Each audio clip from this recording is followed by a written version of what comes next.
So I'll talk to you about some best practices as it relates to face-to-face teams and virtual teams. So let's take a look. As we move to the next slide, there are 5 best practices that I would share as it relates to best practices for face-to-face teams. It is also essential for teams to learn, number one, to learn from their failures. Most teams will view failure as negative, but high-performing teams know that these experiences will teach them valuable lessons to make them even more successful.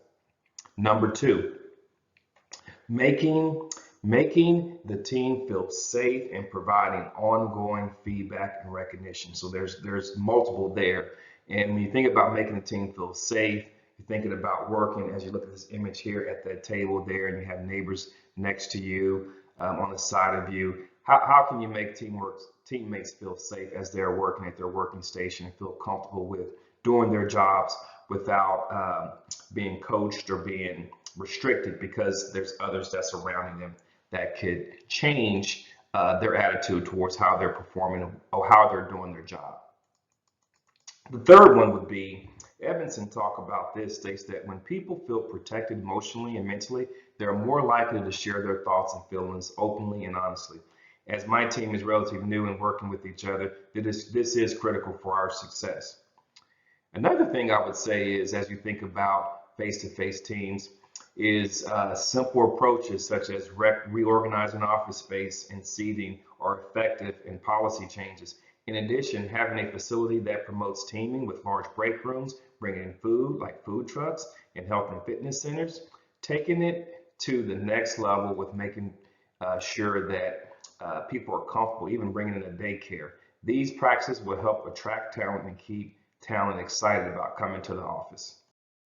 Some of the top 5 best practices for virtual teams include creating high-performing teams can often be challenging due to geographical constraints that exist, but even though there are challenges, this still can be very, very effective.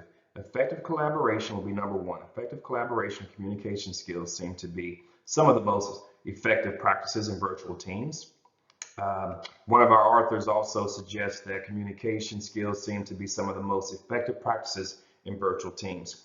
Meeting at least once a week is essential for virtual teams to have success. These should be video calls, and other distractions should be removed. This practice will ensure good communication between each member and cultivate collaboration.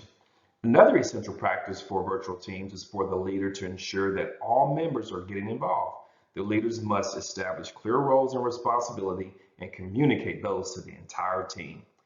But even well-structured virtual teams need to have a lunchroom for lunch meetings with everyone present and midpoint check-ins, that face-to-face and live debriefings. So those are all things that I would say is effective for virtual teams.